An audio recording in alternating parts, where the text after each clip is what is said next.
Okay, and we are live on Bald&Balding's A Book and a Beverage, and we have esteemed book reviewer Maddie Clements. Welcome to the show, and for the abuse you will get from us. Thank you. And I don't mind.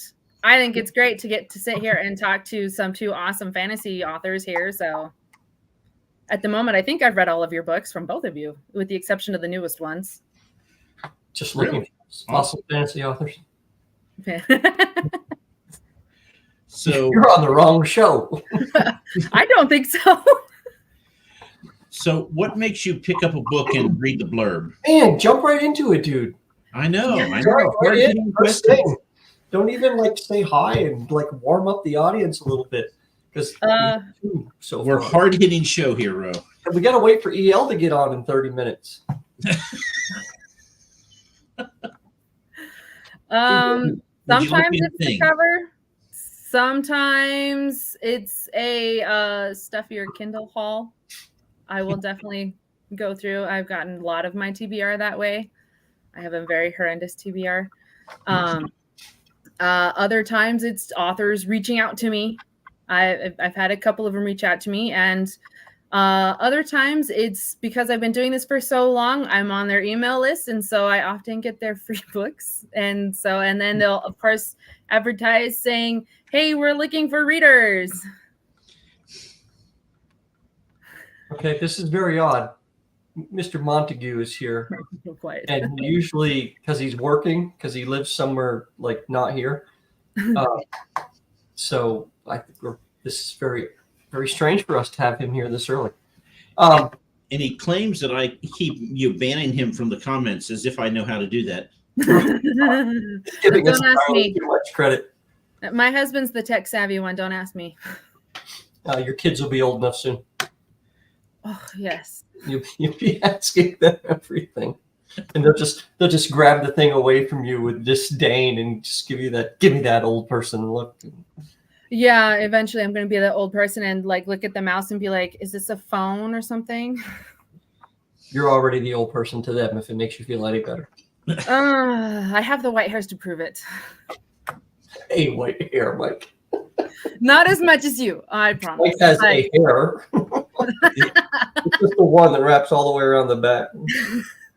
Yeah, it could be like my mom. She pulls out hers, so that way she doesn't. She's like, "I don't have any." So, Maddie, it's cool having you here because we are 50-something episodes deep into this station, and we have never had someone who was not an author or an artist on the program before. So you represent a really different kind of viewpoint and way of looking at what we do than we usually see. And every author or chat person who has been with us through these 50-something episodes will agree that one of the most difficult things about writing a book after marketing it and writing it is getting people to review it. So you represent that most elusive of things, which is a reader who will actually review a book. So with that, take us through your process when you start. Like you said, you're on Book Funnel, right? Yeah, I get free books through a couple of different channels. Book Funnel is one of them. Okay, so on Book Funnel, you click on a link and you see 50 different book covers, and you know nothing about any of them. So what is the first thing that draws you into a book? I would definitely say the cover definitely draws me in first, because it's the first thing you see, and I usually will automatically kind of just click and filter. I usually head for either fantasy or Regency because those are my main books that I love to read. I do like some good mystery books. I kind of dabble in a little everything here and there, but usually it's the cover. And if it's not quite the cover or something, or maybe there's just one little thing, I'll go and look into the book blurb and read what it's about. And then if it's got enough of a hook for me, then I will read it and check it out. And I like doing that. it's a nice, easy way for me to find new books because I'm very much a mood reader, and that's why I have a horrendous TBR, and I hardly ever get to it because I'm always looking for new books, even though I have 250 new books that I haven't touched. That's like a collector, I think. It is. Start collecting things. And yes. You can't use them all, but you do it anyway. Yeah. So our favorite Canadian is here. What's that? Our favorite Canadian is here. Oh, all Canadians are our favorites. Well, I mean, they're so polite that they wouldn't say "What about me?" anyway. So I can always say that and get away with it. So PL earlier this week, after the show was over, we talked for a few minutes, Mike PL and I, and when he left, he said, "All right, see you later, eh?" And it's like, I waited until that to say, and he didn't do it prompted or anything. It was the most natural expression of Canadianness ever, and I was there for it. I'm so glad you had that experience. Kind of like with books, you have that new book thing, and you're like, what kind of moment is it going to be? So yeah, I live for the twists and turns in books because that's what keeps me hooked. Right. We will get to the actual reviewing bit in a minute. So I have a question for you. Go ahead. What does it take for you to DNF a book? Are you a frequent DNFer or do you never DNF? Where do you stand on that spectrum? I'm probably not as extreme as some people. In my entire life, as far as reviewing books, not my entire life, I think I've only, out of 300 books, I've only DNF'd one. Oh, wow. And that was one that I got. It was recommended from an Indigenous book club that I'm with. And even then, I still gave it 3 stars because the history was correct. The writing was good. Everything was clear cut. You could follow along just well. It just wasn't for me. And so when that happens, I look back at what I have read and I will pick a few things. And in my review, I'll be like, this was very good writing. The character development was great. The history was accurate. And that if you like this, this, and this, then this book is for you. It just wasn't for me. I will never really give a book that I DNF a 1-star because I think that's unfair because the book can still be great and just not for me. Right. And you didn't finish reading it, so you don't know. Yeah, and I still own it, and I'm like, I'm never going to finish reading it, and because I bought it, I don't know what to do with it. But I bet you if you would have reviewed it and said, I've read 300 books this year, and this is the only one I didn't finish, that author would be able to use that in a review. Number 1 of 300. 100. It's been 3 years. Oh, sorry. Okay. So yeah, I've read 300 Top 1% books of over the books last 3.5 ever years. not finished. Yes. So, but I read a lot of different ones. I have a couple of different book clubs that I recommend to kind of help change things up because I haven't gotten onto NetGalley, which I only just recently heard about in the last month or so, that apparently also does the same thing as BookFunnel. And I just haven't gotten onto it yet. I am with Book Sirens, and they do that. And I only do theirs every once in a while because I'm just a really busy mom. And so the easiest way for me to get stuff is to listen. Okay, so as a book club person, have you ever asked, and I'm going to offer here in a second, have you ever asked an author to hook you up with a dozen books for a book club? I have not. I'm usually a member of the book club, not a host. Well, I will offer this now, and I would be willing to bet you will find plenty of people who would also do this. If your book club wants to read my book, I will send you a dozen copies at cost and for shipping. Oh, I will have to let my fantasy book club that I'm with know that. Yeah, if they're ever interested, you give me a call. We'll work it out. Yep. For Same sure. here. Yeah. Roe gets on me at the time. I give my book away for free all the time. Book at least. So yeah, I'm the more eyes on my work, the better. So I told Roe, one person contacted me and said they wanted all 4 books in hardback, and I was like, okay, it's $80, and they said, okay, shipping. I said, no, I'll pay for the shipping. She goes, great. I'm in the Netherlands. and it cost $88 to ship. So I lost $8. Plus the cost of your books. Yeah. So yeah. Ouch. There's that.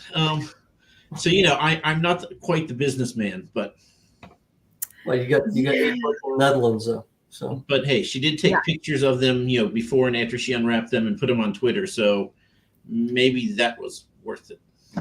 That's always great. Do you and your book club crews, do you give reviews? I mean, obviously, how many books have you given reviews to, do you think, over the last 2 to 5 years? 90% of them.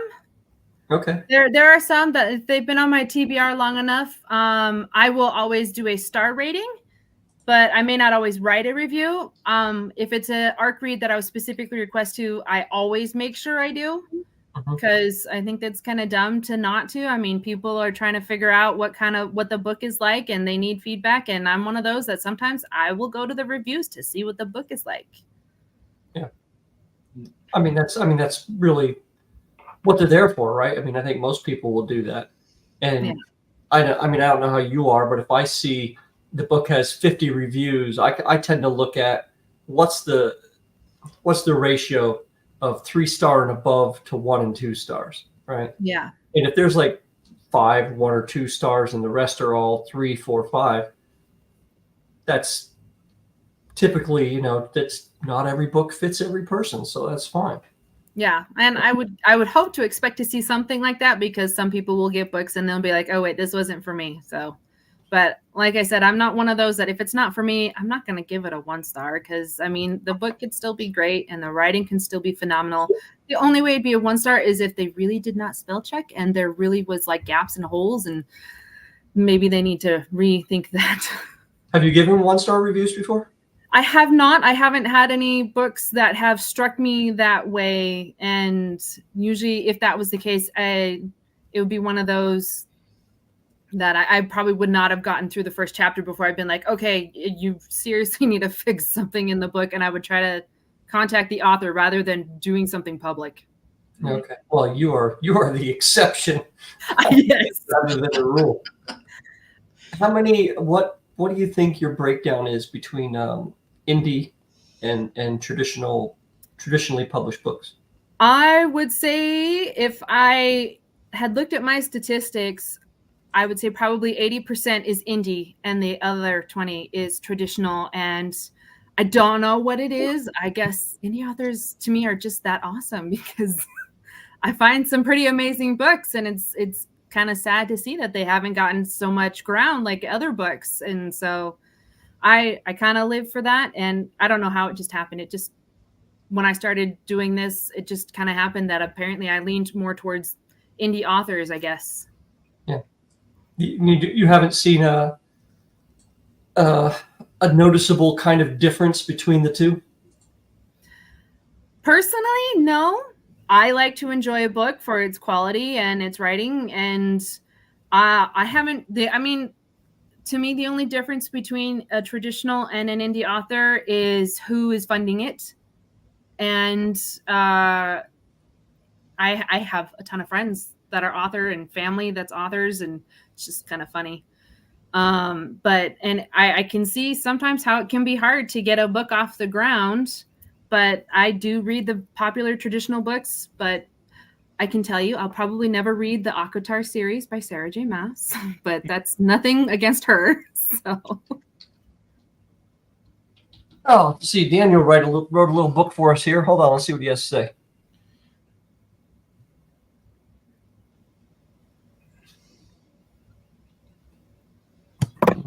I agree with that. Usually if it's a 1-star, it's probably someone who just doesn't like the author or the book, in my opinion. I've seen some pretty interesting reviews for 1-star reviews. If you read some of it, it's like, did you even read the book? Yeah, it's weird that some people pick up some books. So there's a book contest going on right now. It's that BBNY, I don't even know what it stands for, something book blogger. Help me out, Mike. Come on. Novel of the year. Thank you. Okay. I want to be drowning one day. Mike's going to be in the boat. He's just going to be looking at me like, I'm going to be going. Wait, Oh, comments. you got it. There's comments. Wait, I gotta find the right word for this. anyway, part of their entry thing is you have to put in trigger warnings, right? Mm-hmm. And it's kind of like, do I though? Do I really? Because it's a fantasy book. And there are people walking around with swords and the ability to shoot fire from their fingertips. A fool's going to die, right? And if you don't know that going in, that's on you, right? I shouldn't have to put a trigger warning because you're stupid. I'm kind of 50-50 on trigger warnings. I do agree with you on that standpoint. I have read some high fantasy books, and as long as it's not like super bloody gory, I think it's an awesome good. I love it. And then it's funny because the last high fantasy book that I read, I was just like, at the end, I was just like, wow, if that was put into a movie, that would be a very gory movie. But I do like some trigger warnings, but that's because I have PTSD when it comes to like being sexually explicit and things like that. And I don't want to have nightmares. So that's the reason why I stick to the genres that I do. So that way I know I don't have to worry about it. And I don't even have to look at if there's trigger warnings or not. So I do think there are a couple of instances where a trigger warning might be useful almost regardless of the genre. And I think that's probably one instance there. I kind of think there are others too, but I think a lot of it to do with genre, right? If you're picking up a fantasy book, there are certain expectations you have about that fantasy book. Now, if you're picking up a Regency romance, you have some certain expectations as well, and none of them involve anything to do with most triggers, right? correct. So I don't know. It's just something about it. It's the Gen X in me that just kind of like hurdles at it a little bit. I don't know. Maybe unnecessarily. Maybe it's a me problem. I don't know. I'm willing to accept that. Go ahead, Mike. I'm going to shut up for a minute before they get thrown off. I'll just tell you that I did get 1 2-star review, and I read it, and basically I think it boiled down to the person was mad that I killed her favorite character. And I'm like, you know what? That's fine. I'm like, she's like, I think this is well written. I was entertained. I like this. But, and then I'm like, she didn't come out and say she killed my favorite character, but I'm like, yeah, that's, I've read enough reviews now. I know that this is what's, and I was like, fine. You know what? People should be scared if their characters in my book. Let me just say that. Yeah.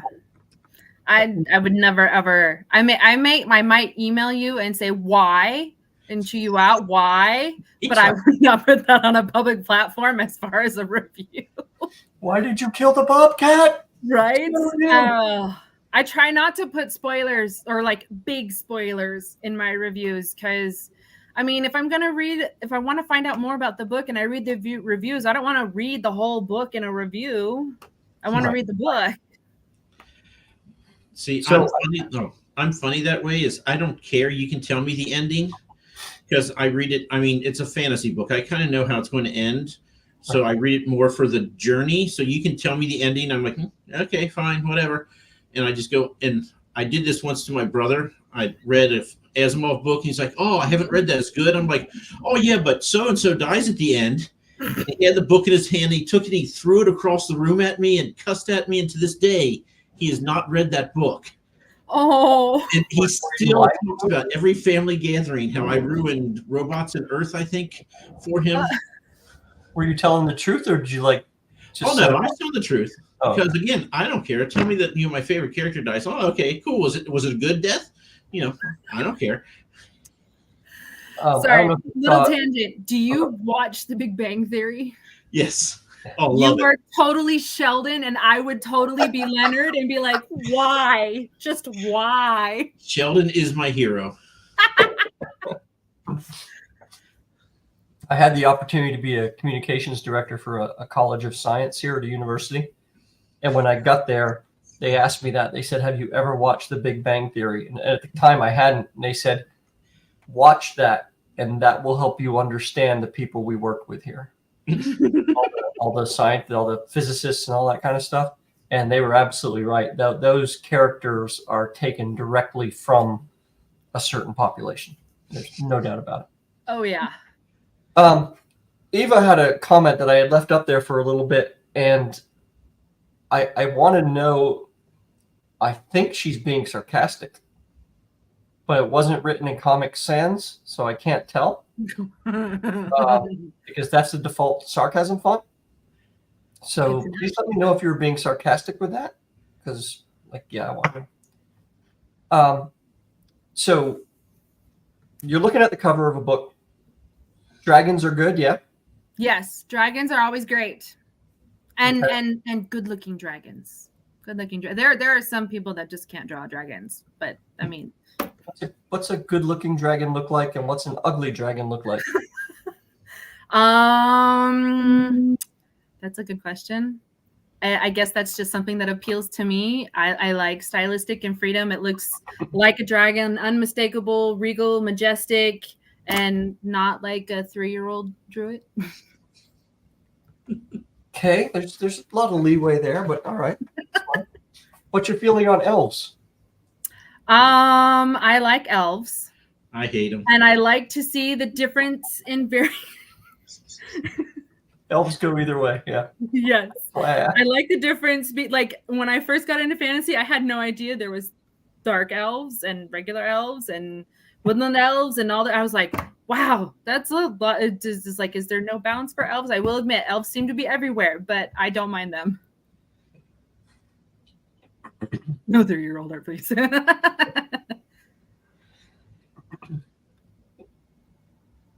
Well, dragons can be fluffy. I like Gaily friends. So, story-wise, what are you looking for when you're reviewing it? What are you thinking as you're reading the people always tell us as writers, you've got to really hook them on the first page and blah blah blah. Do you subscribe to that, or do you kind of give it a little bit more of a chance than that? I'm a little bit in between. Sometimes I like a good hook and it really gets me into the rest of the book. Other times, if the hook has gone, if the hook hasn't happened within like 3 chapters, then usually I'm probably like, okay, something better happen, or I'm going to put the book down, because then it's just moving too slow, for my opinion. But I do like some fast-paced ones, but I also listen to the books really fast. So before I know it, I'm usually halfway through the book. So, well, I think 3 chapters is more than enough. I mean, really, if you're not into it by 3 chapters, yeah, it's probably time to go. Yeah, that's fair. I don't think anybody's going to argue with that.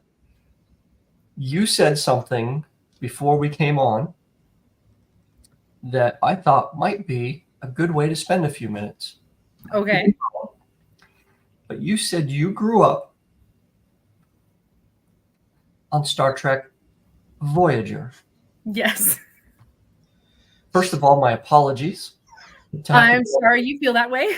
Grow up with the worst Star Trek series ever made. It's the only one I prefer. That is so sad. Okay, let's wrap this up. There's some nostalgia to that, I promise. Now, you said your husband liked DSN. DS9. Yeah, DSN. DS9. It's not Star Wars or Star Trek here. It's DS9. DSN is very good. After season 4 and after, it's fantastic. I love DS9. Okay. Yeah, I kind of passively watched that with him, and once it hit about season 3, I was like, oh, hey, this is cool. Like, I started actually watching the episode from beginning to end. I still don't watch all the episodes, but I will admit they do have some good episodes after season 3. So, and even my husband was just like, yeah, season 3 is when they really start to get some ground and actually pick up and have some better episodes. And then they bring Worf on in season 4, and they start arming the hell out of that space station, and let's go. Yeah. That's great. Janeway just bugs the hell out of me. It's like, you are lost on the other side of who knows where. You need to start thinking some long-term planning options here, Captain. And she does none of that. And thank you, Eva. Oh, we have a way home, but we have to save the little thing. No, we have to get our ass home.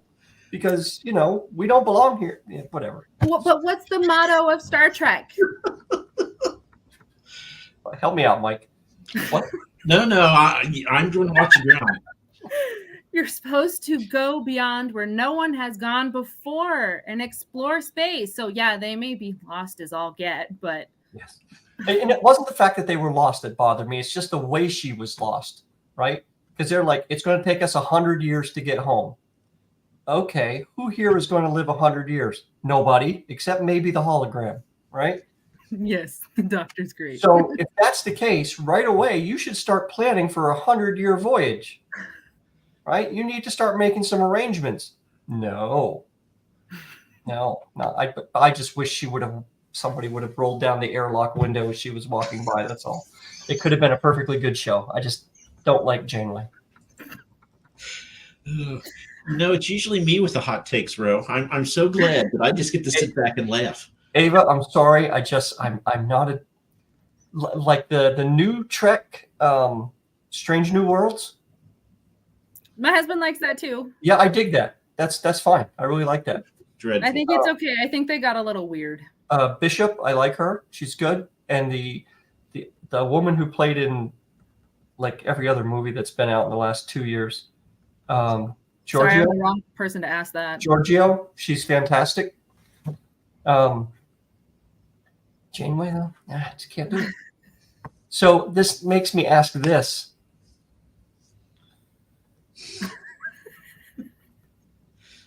What are your feelings on Jar Jar Binks? The fact that you're even stalling on this answer has me concerned. That's because I have a major Star Wars nerd in my house, and I like Star Wars, but I'm not the major Star Wars nerd. And who's the major Star Wars nerd?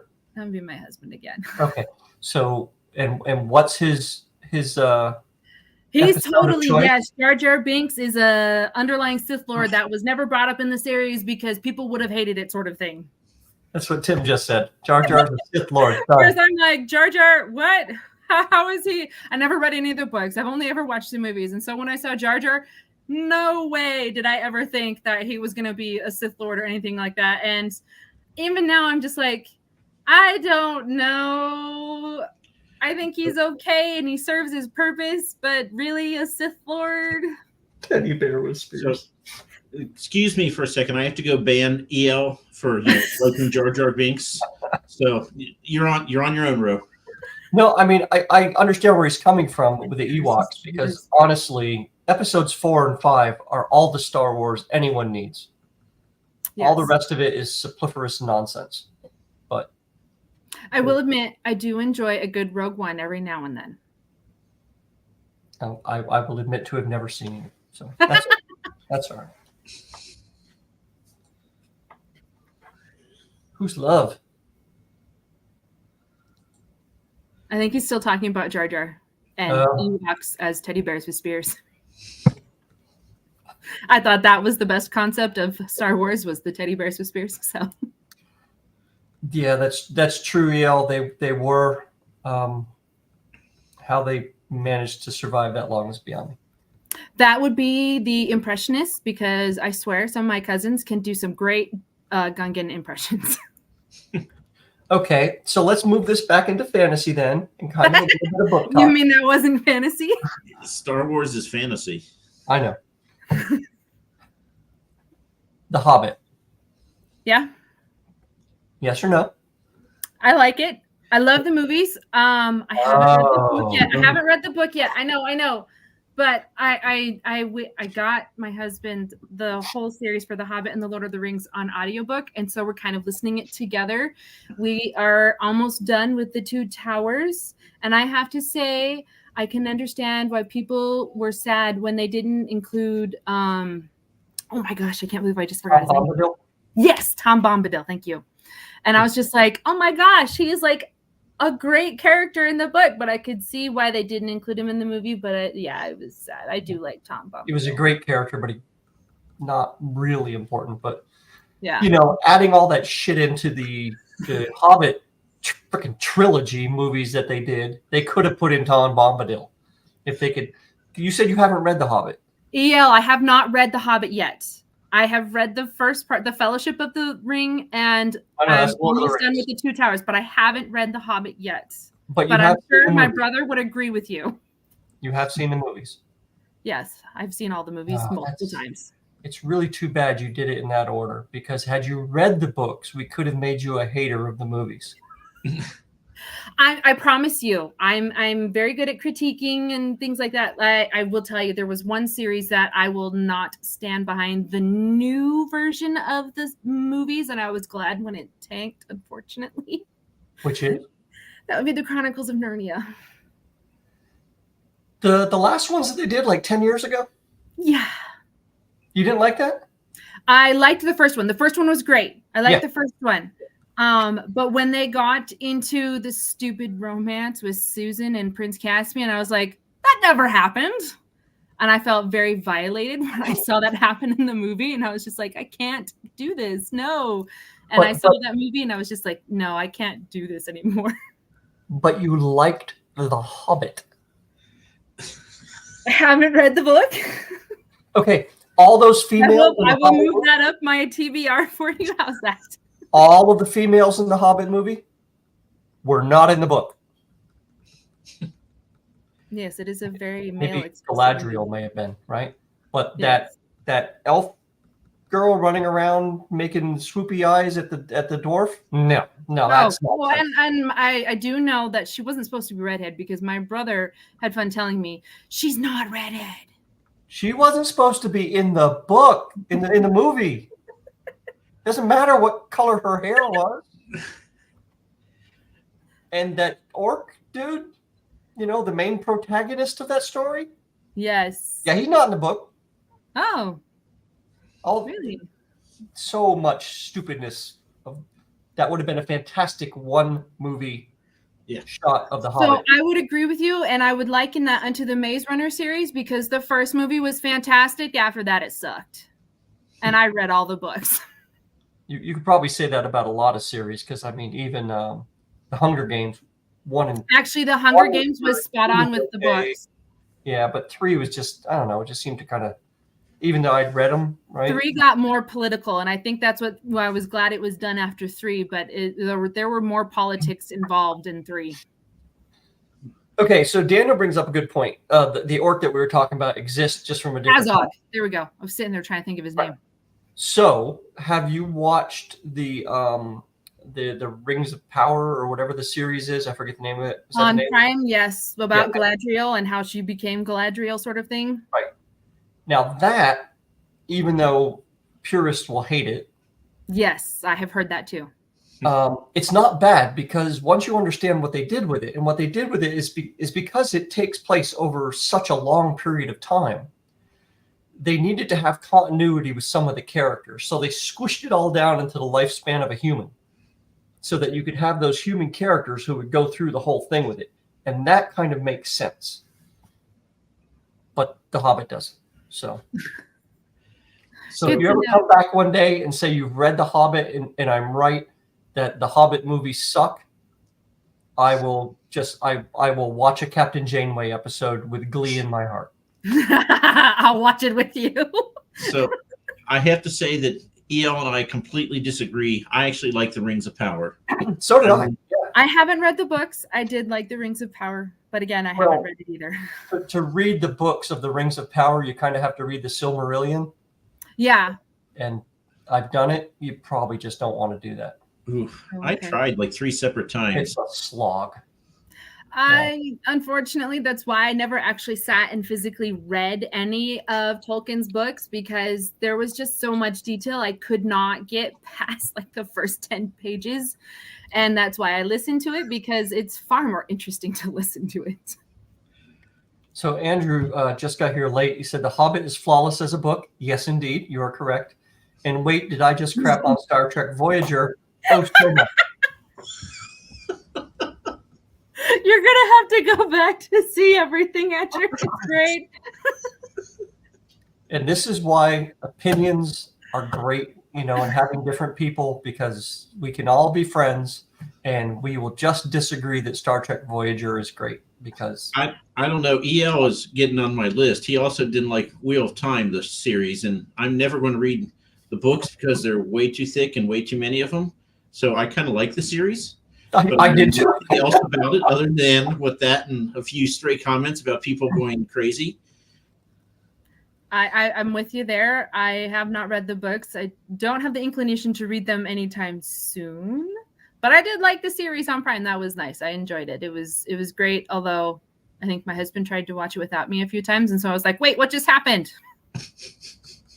And so he had to rewind. He's like, "Do I have to rewind it?" I was like, "Yes." What just happened? She didn't make it back again. Oh, sorry. My husband just said in Voyager, it's all about the Borg. And I will admit, 7 of 9 is my favorite character in Voyager. Yeah, okay. I mean, we can agree on that, I suppose. It's just not. I just wanted to see Chakotay throat puncher. That's all. Not 7 of 9. Anyway. Not Tuvok. Really Tuvok would be the one more likely to do that, even for a logical reason. And Andrew, I know you like Wheel Time the books, but I actually like the TV series, and I will never ever read the books, so I'll never know if they go off script. Actually, you will know because most people will tell you. And I've never read Avatar, despite my two brothers telling me it's the greatest thing ever made in the history of mankind. I just have no interest. The Last Airbender actually isn't that bad, Mike. You should check it out. Not the blue stupid tail kind of things waving, not that nonsense. But the Last Airbender is actually pretty good.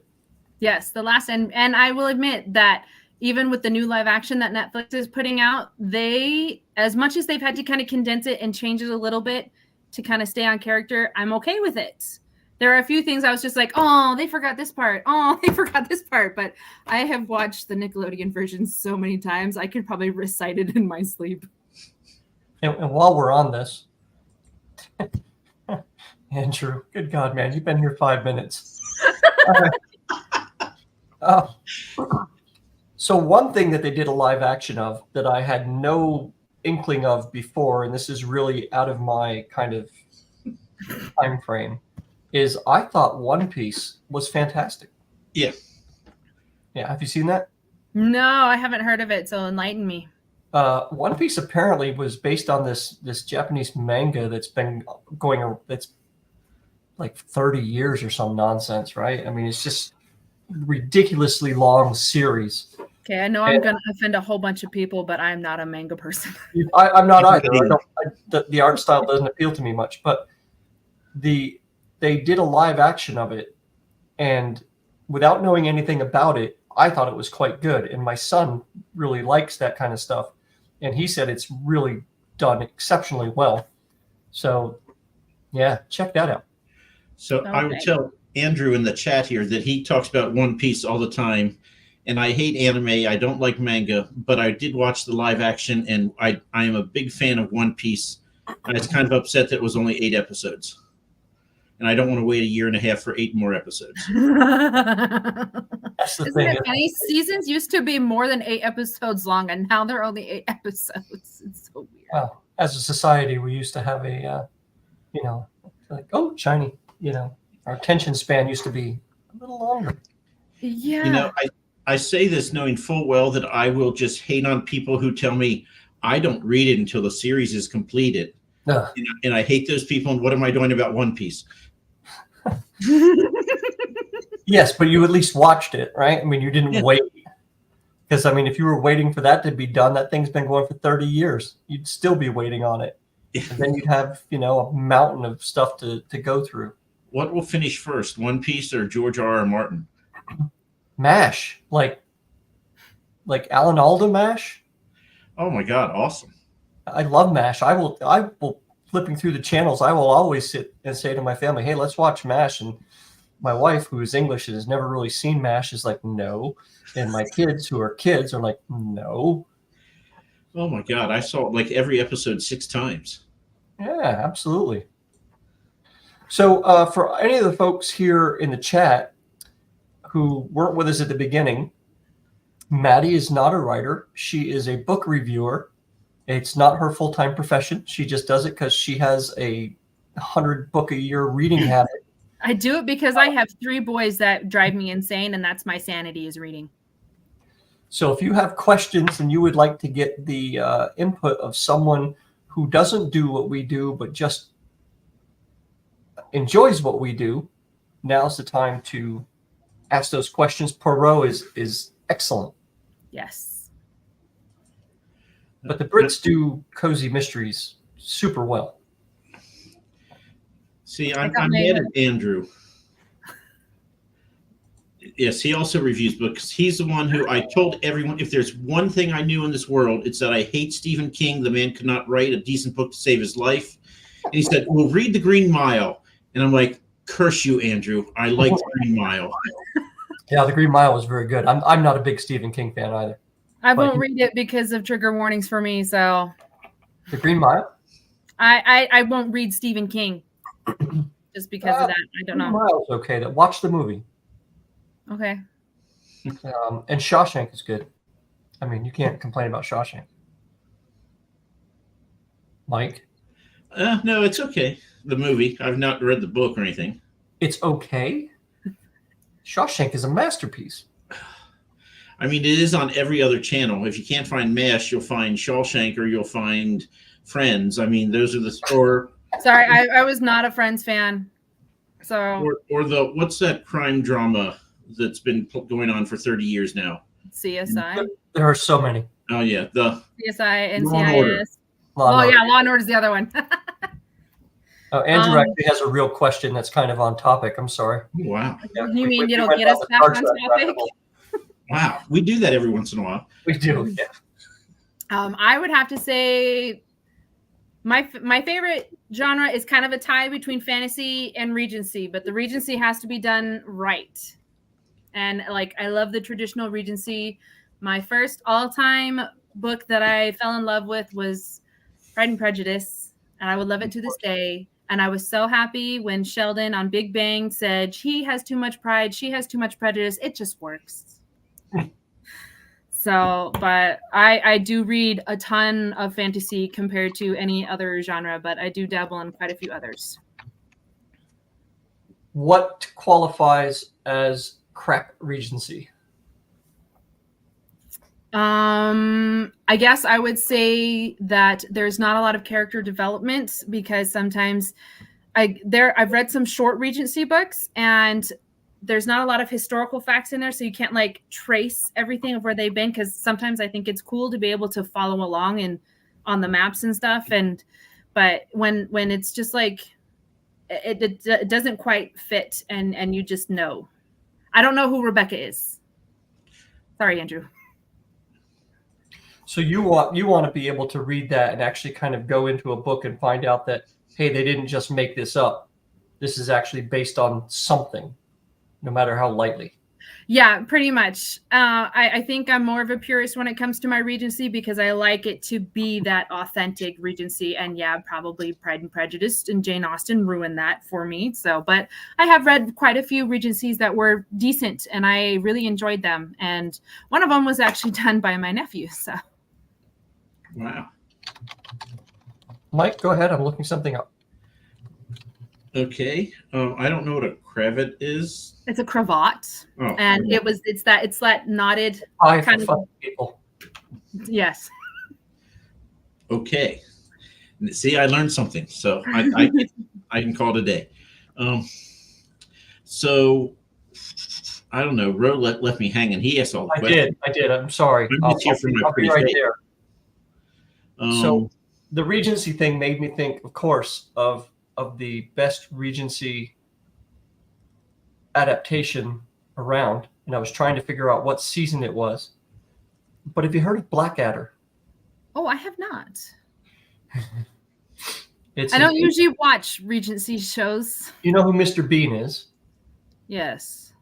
Okay, the guy that plays Mr. Bean, Rowan Atkinson. Way before Mr. Bean ever came along. Okay. He played a character called Blackadder. And the BBC did 4 series of this show back in the 80s, early 90s. And in the first series, Edmund Blackadder is like the second son of a king in the Middle Ages, right? And in the next series, he is He's a lord in like Elizabethan England, right? And in the next series, he's a butler to George III. And in the final series, he's a captain in the trenches in World War I. It's very funny if you like British humor. I'm usually pretty good with British humor. I've read enough British stuff. Look, we've got. It's a classic, hilarious. Blackadder is great. So I will have to look into that. Thank you. Despite my Voyager take, I'm right about this.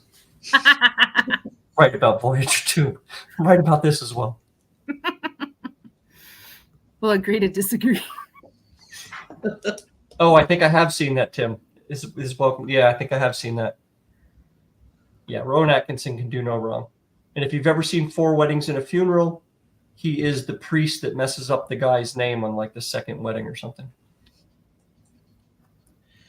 Yes, Doctor Who is good. Although I don't think I like the new one that they started up with David Tennant. I like the original ones they did with David Tennant, but Matt Smith is my favorite Doctor. You'll find a lot of people agreeing with you on that. Now, book-wise, and I know we're talking about a lot of TV shows, but you said David Tennant, and it made me think of it. Oh my God, you're no help to me at all, are you, Michael? I have no idea where you're going, Ro. You are down a dark alley here. Nope, it's not. It's. God dang. Well, EL has a thank you recommendation for you. Series. Oh, sorry. Okay. By Patrick O'Brien. Okay. And then. Whoa, 19 books. That is definitely committed.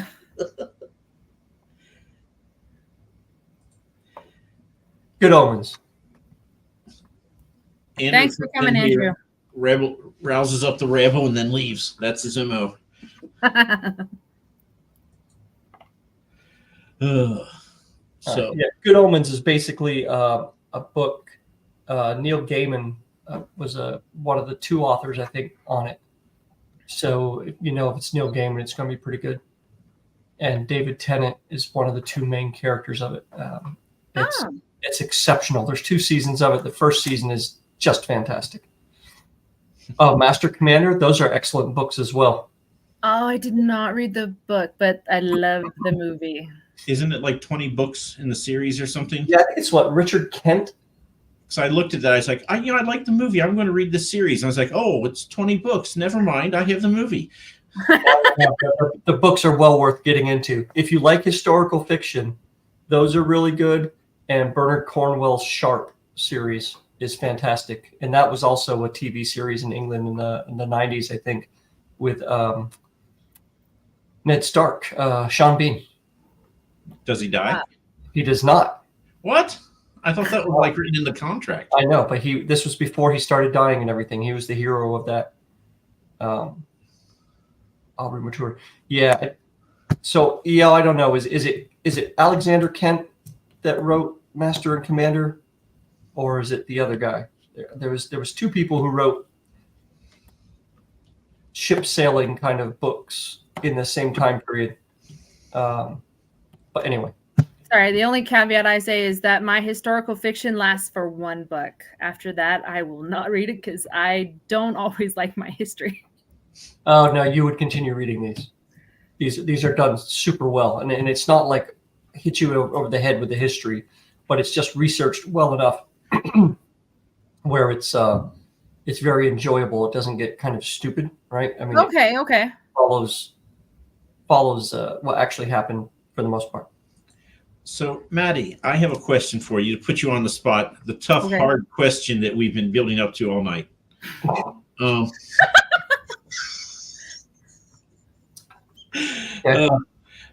Anyway, if someone came to you and said, I want my gateway book into fantasy, what would you recommend? Look at Mike with a real question. Well, I know, every once in a while. Keep you honest. Yeah. I think I would first have to ask, how committed are you? Because I guarantee if you read a fantasy book, it's a part of a trilogy. At least, yeah. At the bare minimum, many fantasy books I've read is A trilogy. Oh gosh. You know, if you want something still kind of funny but is still a good fantasy one, I'm actually reading book 3 of it right now, and it's by Mark Secchia, and I would read his Dragonfire Rising series. The first one is I Am Dragon, and then it's Call Me Dragon, and then Thunder O Dragon. And I kid you not, this dragon in the book has so much humor. I laugh out loud every time. And it's literally about this dragon who is finding that he doesn't fit in his home clan. And so to try and win favor, he goes and steals a princess who ends up becoming his best friend and telling him that his family was just toxic, and he finds where he was supposed to belong. And it's that's as far as I've gotten, but it's a great humorous one. If you want something not too serious as far as fantasy, I'd say that'd be a good gateway merge there, because it gets you laughing and it'll get you looking into other fantasies. I would definitely read that trilogy again and again. Yeah, that sounds good. Actually, I'd read that. Yeah. So E.L. has another recommendation. My husband would also like to put a plug in for the nerds there, because the other good series is Off to Be the Wizard by, oh my gosh, it's a Meyer. I forget his name. I think it's Stephen Meyer. But essentially, it's a geek who is writing code, and he finds this fantasy world where you can literally write your own world if you know how to write the code, and you can do whatever you want and be whoever you want. And he uses it to get out of trouble in real life. And it's a pretty funny series as well. Nice. Is your husband like behind you, like holding up little signs saying, hey, this? He keeps coming down the hallway because he's supposed to be working, but he's having fun listening to me. And he likes to also, every now and then when I'm making content for my Instagram channel, he'll come down and he'll just give me awkward looks. So that way I laugh and do something funny and be like, you totally ruined what I was doing. Let's have some information about your Instagram channel.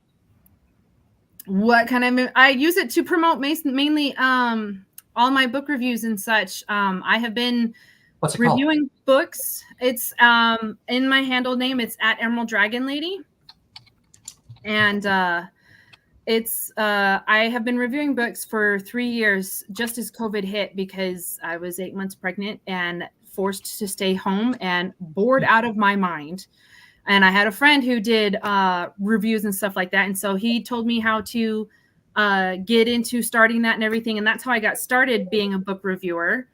And then it wasn't until last year that my husband was just like, you love books so much. Why don't you start an Instagram or something and look into putting it up and putting it online? And I was just like, that's one more thing to do. But then I was like, okay, fine, I'll just do it. And I've had lots of fun with it. I've enjoyed doing it. I've had 4 authors reach out to me on Instagram based on my content and asked to read them. And actually, Mike Moman's books were one of the first ones that I reviewed on my channel. So if you go all the way down to the bottom, you'll see some of his there. So that was when I was reading your books, is when I started that last August. So I do a lot of different things to help kind of promote indie authors, and I leave my book reviews up there, and it's been a nice outlet for me. It can be a little busy. I can tell you might not find much content as far as February goes, because that was just busy. And El Montague wants to know your thoughts on Anne Rice. I wish I knew who that was. Ooh. There's going to be some fried rice. There you go.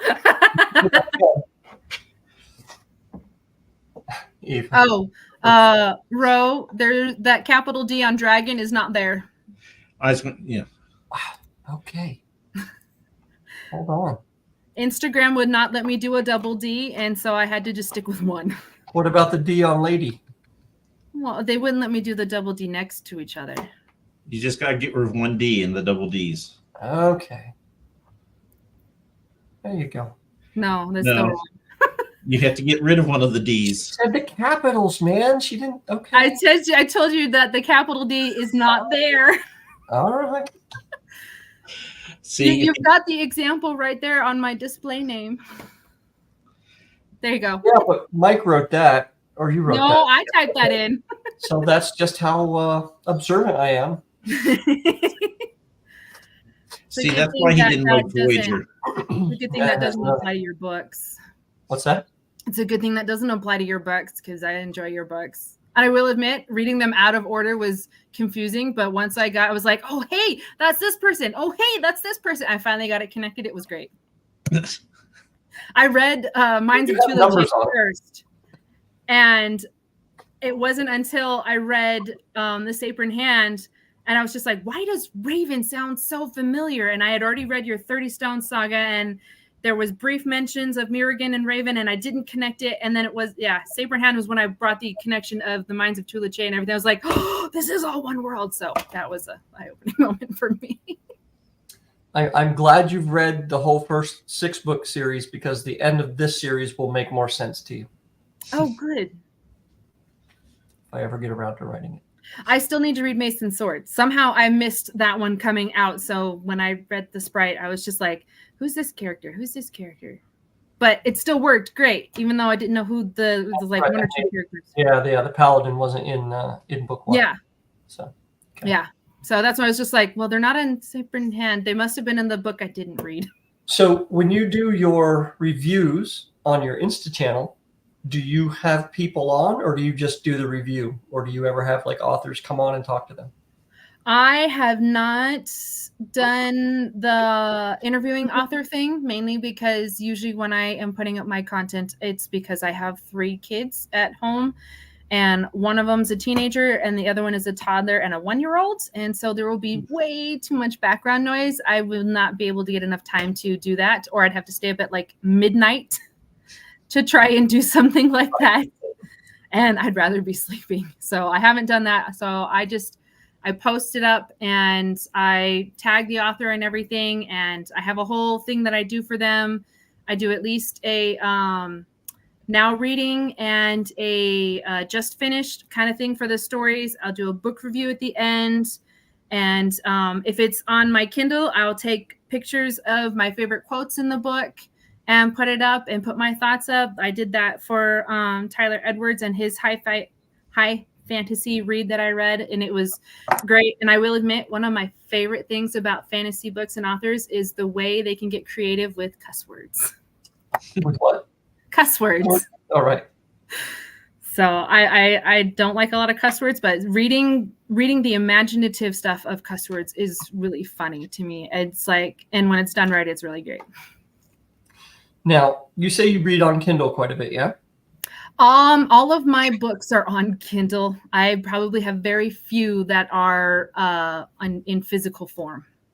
Okay, and I want to touch on something that I think we talked about before we came live. 2 things. A lot of authors will kind of stress over the layout of their book. Have you ever read a book where you just look at the layout, especially on a Kindle or even in paper, and just kind of go, oh my God, I don't think I want to read this because of the way it looks? By layout, you mean the way, like the looks of it, not like point of views? Right. The actual physical look of how the words are presented on the page. That doesn't seem to bother me, I would say, because I listen to most of my books, so I'm not looking at it anyways. Okay. So I don't see it. As long as I can listen to it, it's fine with me. So, and that brings up the other point, and I think this is what we talked about before we came live. If it's something that we talked about right at the start of this 58 minutes ago, let me know. You said that there is something on Kindle right now that even if you don't have an audio book, it will read the book to you. Oh, it's not on Kindle. It's an app. It's done by Speechify, and okay.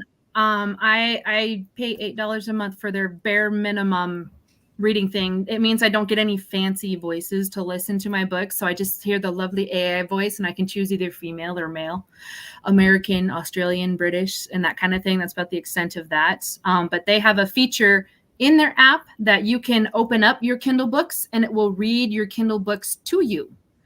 And as I did mention earlier, the one caveat with that is if you do it that way, you have to have your phone open to the book while it's reading to you, or it will shut off after like 30 seconds. But if you upload a PDF or something like that, you can read it and you don't have to worry about your phone being on the whole time. Okay. So EL, just so everybody's clear, this isn't an audiobook. This is a third-party app that uses AI to read the book that you have on your Kindle, or if you have a PDF of the book, it will read that using AI. And you said it works pretty well, even with some of the weirder words. Yeah, there have been a few instances when like the words were like really weird and like the names of characters, and it's like, wait, what? And I will pause it because I'm moving at double speed because I've listened to them for so long. And so I'll have to pause it and go back to where it was. And just so I can get the picture of the word in my mind, that way I know when it says it that way, that's the word it's talking about. But I've had very little issues with it. And sometimes it's kind of funny to hear it pronounce some of the words. Does it pronounce a word bizarrely the same way every time? Yes, usually it's pretty consistent about doing that. Sometimes though, if it's a weird, like if the word has like at the end of a sentence or something, sometimes it might spell out the last few letters or spell out the beginning of the letters and then say half the word. That's when it gets really weird, but I don't have that very often. Awesome. Mike, last thoughts? No, I have none. I think he's just been really enjoying this whole time. I've been putting tax documents together. You could just push me over right now. It wouldn't even matter. Oh. So what? I started a new job this week, and I'm just what's that, Mike? Sorry. I was going to say, what book are you reading now or listening to now, Maddie? That would be Thunder O Dragon. That's the one I'm currently listening to because I arc read his I Am Dragon, and I had to find Call Me Dragon to be able to read it. And I finally realized that there was a third book, and I went and got it and was just like, I need to listen to this because I love the humor of it. So that's the current one I'm reading. I am waiting for an arc read from D.H. Hoskins. That's also a fantasy type book. So, and he found me on Instagram as well. Well, I hope everybody here finds you on Instagram. And, I would love that. Yeah, we'll I will even venture on Instagram for the first time in years. I know, right? I know. I went to go tag you in some of the stuff at the beginning. I was like, oh, he's not on here. Okay. Yeah, Mike's a little slow. But he has been doing wonderful things with Twitter. How many Twitter followers you have, Mike? 1,450 or so. That's crazy. I know. What am I going to ever say that anyone would want to hear anyway? And there's 1,450 people who are misguided. Well, there are more than that. It's just there's that many that have found you. All right. You got someone else? EL, is this on Instagram?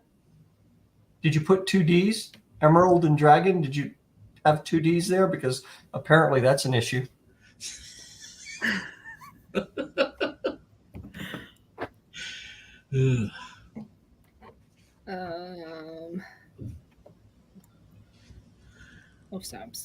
Stop. Daughter's looking for a cat. Sorry. So my picture on Instagram, I don't know if it'll show it really well on here. It's a green circle and that's got dragon scales behind it. That is the picture of it. There we go. So that is the main icon for my profile picture on Instagram. 1D, EL. Yes, 1D. That's the problem. We covered that, EL. Come on. Yes. We spent like 5 minutes berating me over that D. Thank you, Daniel. All right. Maddie, thank you so much. Thank you for ARC reading my book, and thank you for hanging out with us for an hour. Thank you for having me. I feel so honored to be on your channel. So. Oh, you'll get over that. I don't know. It might be a while. Maddie, are you on Twitter? I am not. Unfortunately, I'm only on like Facebook and Instagram because being a mom of 3 busy kids, I just don't have time to do so many social media accounts. So that's good. I probably shouldn't tell you then, but I completely had a brain fart and I said, Maddie Clements is a noted editor. So sorry for the people who tuned in. Expecting that. Nice of you to wait till the end of the show to admit that mistake. Well, that's why you got to stay till the end. I don't admit mistakes. All right.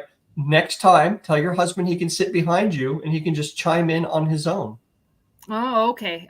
He'll get be fine. thrilled with that. We could talk about DSN. 9. All right. That's okay. The other thing you could talk with him is Monty Python. Oh my God. Oh, yes. We should have Don't started get me down this started. road ages No. ago. We The should way have a you complete feel about Monty Voyager, I feel way worse about Monty Python. No. What? Oh, that's it. We're done. And I can admit, I have watched Monty Python and the Holy Grail at least twice, and I just don't get it. I've watched it twice, Monty Python and the Holy Grail, and I all the way through, and I just don't see the humor in it. I think my kids have killed it for me. You've watched it twice and you Only to appease the guys I was with, just so that way I could say, look, yes, I did watch it. Yeah. have Sorry. you tried The Life of Brian? No, I have not. Oh, yes. You need to try that. Are you? No, I won't even ask. Just watch The Life of Brian. I'll email you. Your husband will thank me. I'm sure he likes it. Life of Brian. Jay, do you like Life of Brian? No, he does not. Oh. Heretics. Wow. Ugh. Okay. Well, we found the one person who doesn't like the meaning of life. I mean, That's not Monty Python. the meaning of life is Monty Python. There was a Monty Python movie called The Meaning of Life. Look it up. Oh, You can watch okay. that one too. I must be thinking The of a Holy Grail is different what I'm one. thinking of. So, I was thinking of the one. Yes, thank you. I was talking about Hitchhiker's Guide. so you weren't talking about Monty Python at all.